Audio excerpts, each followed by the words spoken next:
Hey, everyone. Everything is fine. I hope this isn't an indication of how your day's going, Myra. Something like that, yes. Oh, fantastic. Well, happy Monday, everyone. Let's find my tabs. So, Myra, you have the first announcement. Yeah, just a heads up that I will be off on Friday because national holiday. Awesome. Yeah, I just wanted to say well done, everyone. Like super great teamwork maintaining MTTP, like lots of potential delays. And yeah, I loved seeing the kind of discussion about like, oh, okay, MTTP was relatively unaffected. So that is super great work. So thanks to all of you who jumped in and pushed out releases later, earlier, helped unblock things. And generally it was super awesome teamwork there. So yeah, very nice to see. Also, and then final announcement, engagement survey has opened up today. So you'll have an email coming from Culture Amp.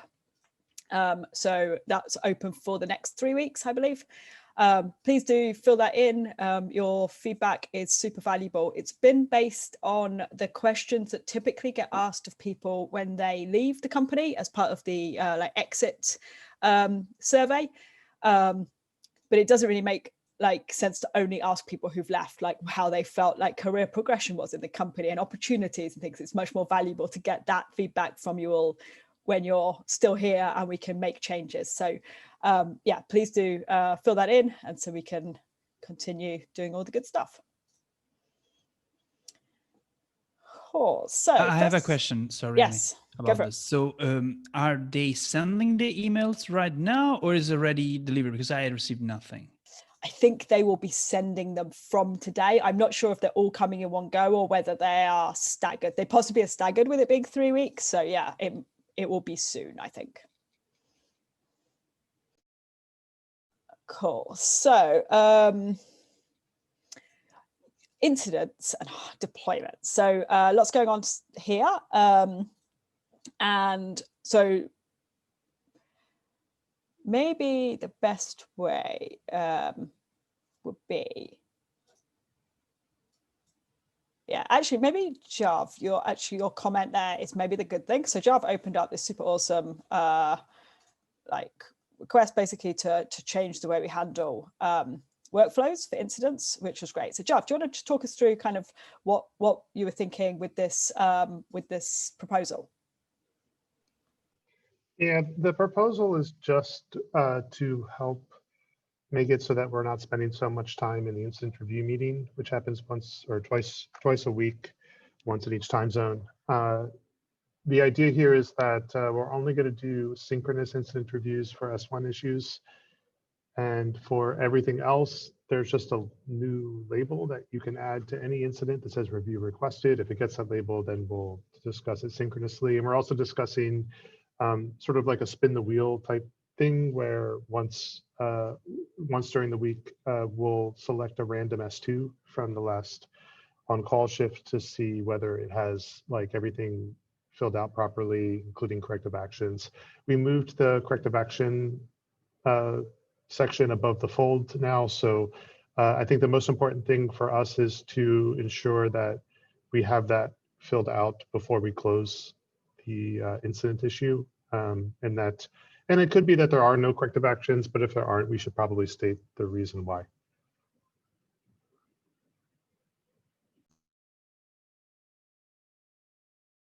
And I guess the major point here is that release managers are going to own the release blocking incidents that are opened. Yes, exactly. So from so there's quite a few incident things. I kind of tried to outline roughly what this process looks like for us. So we have I think we are pretty comfortable raising up S2 incidents for anything blocking deployments. So those are the ones we will own. Maybe that expands later, but for now we will own anything to do with deployments. And so that means sort of working with whoever we need to resolve the incident. So dev escalation or engineers on call or QA, whoever it is. And then the additional side is like the post-incident piece. So we will own the process for getting those things done. In the simplest cases, it will be just something we can review and make a decision on, or we maybe don't need to do anything. And if we also do need something, then we'll also pull in the people we need to get the incidents, like have all the steps, like 5 whys if we need to do 5 whys, get the corrective actions and all of that. So we will be owning the whole thing. Does anyone have any concerns about us taking this on? I was thinking about this. So what concerns me here is that, well, during the things that, when the deployment is blocked as a release manager, your interest is just to make sure that things get unblocked. So you have all the time that is needed to deal with this. What I'm not sure about is that there are a lot of things that happens after. So you are driving even if we don't do a real retrospective on it, just figuring out corrective actions and things like that. And usually as soon as the thing are unblocked, you have this moment where you have to continue the deployment. And so you have all this pressure. And now you have also these things to take care of. And if you don't do, I mean, probably you can also say, yeah, I'll do this tomorrow, but we all know how it works when you start say, yeah, tomorrow, and then procrastination, and you forget about what happened, basically. Yeah, absolutely. We'll have to find a workflow basically that works to cover that. Like certainly it doesn't have to be immediate. Like I think we have, I don't know what the time frame actually is on an S2, but like within a reasonable length of time for those. So we'll have to find a way to fit it into our workflow. Like as a release manager, we own the process. It doesn't have to be the release manager who fills in all the details. Like it's totally fine to delegate to somebody, but it needs to be a like delegate and make sure this thing actually happens. I mean, these things do, I suppose, like we could have a look. Like, I'm very open to hearing suggestions and ideas on what we do to make it easier so that we don't just forget about these things. And if anyone has any preferences for how we, like in your day-to-day stuff, like how do you keep on top of sort of the slightly less urgent but still important tasks?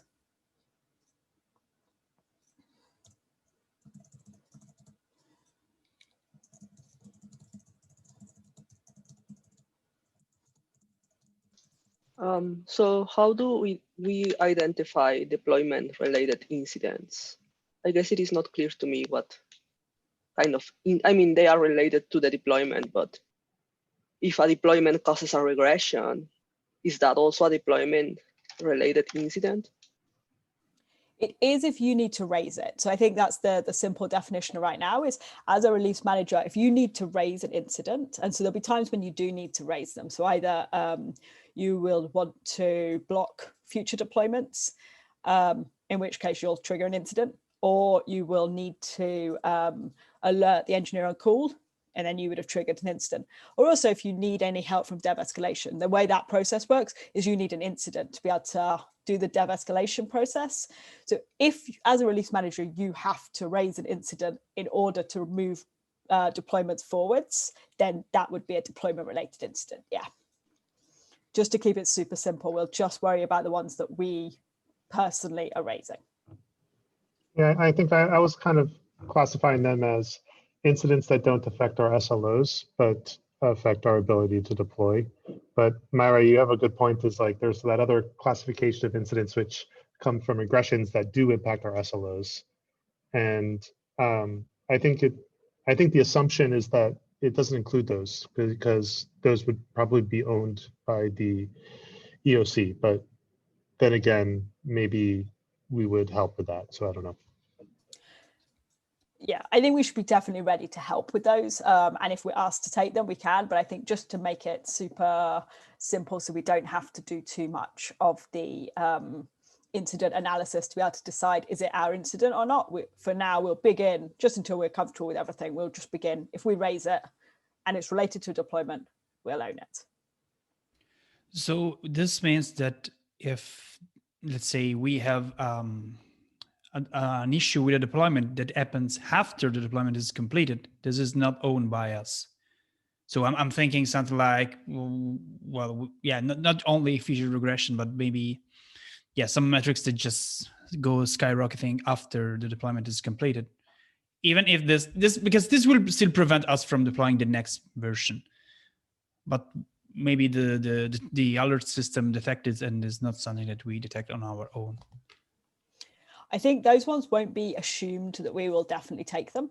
You may be asked to, and you're certainly welcome to volunteer to, and that will go down very well. But it won't be the automatic assumption that we will.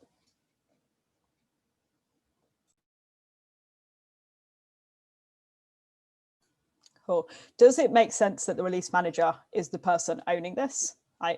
We need to have some sort of rotation of people owning it, but are people happy that it's the release manager? I don't think they changed that much about what is actually the status quo, right? It's just that now you own the whole process, but it was already the case. So if you trigger an incident and you're a release manager, you're already paying attention to everything that is happening, and you can't call it done until you are able to deploy to production again, right? So it's just a matter that now you also have to do the homework after it and making sure that whoever was involved into it just fills the root cause analysis or whatever corrective actions are identified. I mean, it wasn't written down explicitly, but was already part of the process before. Yeah, I agree. And I say, please, the process is a little bit simpler. So as Jav's noted, we no longer have mandatory incident reviews, which is great. A lot more of this is just async. And then we'll do a check-in on various ones to make sure we're kind of meeting expectations on that. But do delegate. If you're feeling completely swamped out and you've got 10 of these things, then definitely ask people to help you out on that one. Cool. So then just to summarize briefly, this means that what our process looks like in terms of incidents, this isn't a numbered list because they're not necessarily in order, but we have S2 incidents that we raise for anything that blocks an incident, a deployment. So anything at all that you need to gain support on or prevent other deploys going is an S2 incident. We then have engineering call approval for any active S1, S2, S3 incidents before a deployment. Then we can use the chatops override command, which gives us an ability to log the reason, and that goes on the incident, the release issue. So we have that tracked for compliance. And then we have all the other bits we talked about. Good. Okay, and this will say we'll continue. This will be a little bit of a learning experience for us all. So please, share feedback, suggest improvements for this one. Awesome. So on to the next topic, which is kind of more exciting. Holiday budget. So, good. Sorry, I don't mean to be a nitpicky Nelson here. I just I had I saw this MR earlier and I had trouble understanding what they were getting at because they mentioned the $100. And then they removed the sentence about, oh, you can spend this $100 by yourself or however you want. They removed all that. And then they say $45. What's going on there? Anyone, does anyone understand? I read this 3 or 4 times today before I came to a conclusion. So my understanding is that it used to be $100. It will not be that same amount for this year because e-groups will prepare a swag that will be mailed globally to everyone, but they still want you to have kind of virtual party. So for this year, you will have a $45 allowance for the virtual party, plus you get a swag from the e-groups. Next year, if everything goes well, you will go back to the old amount. Totally makes sense now. I wish they made that clear because to me, it sounded like they just reduced it from 100 to 45, but then you mentioned the swag, it makes sense. They're just, I guess, allocating $55 for swag and then giving you the remainder. Is it known what kind of swag it is, or is it like a pair of really expensive socks? Including shipping, probably. But I think shipping will be the most expensive part. so Yeah, I don't really want swag, honestly. Like, it feels I- like such a wasted mail swag all the way to Slovenia. So I joke about that, but I strongly suspect that the bag that I got for my 5-year anniversary, that I'll have to pay import taxes over it. Because I got a letter from the post saying, hey, this is stuck in customs because they didn't mention a price. Can you please provide us info about it? So I emailed them a whole bunch of paperwork, and I haven't heard anything since. And my status is still in UPS saying, it's being transferred by the postal office. So I'm like, I kind of wait when the bill arrives. So Yorick, I actually got a couple of years ago when I was running the Hour of Code, the first edition, I got a bill from $600, 600 euros of import taxes for textbook and other random things that they shipped to me. And I gave them a bunch of paperwork, a lot of stuff to say, this is just, these are toys or these are just gifts for kids. They're going to play in this thing. And they removed the bill. Also because they sent me some Tanuki coin and they said, oh, coin, so it's money. These people are mailing money. So they just went crazy over it. But yeah, it happens.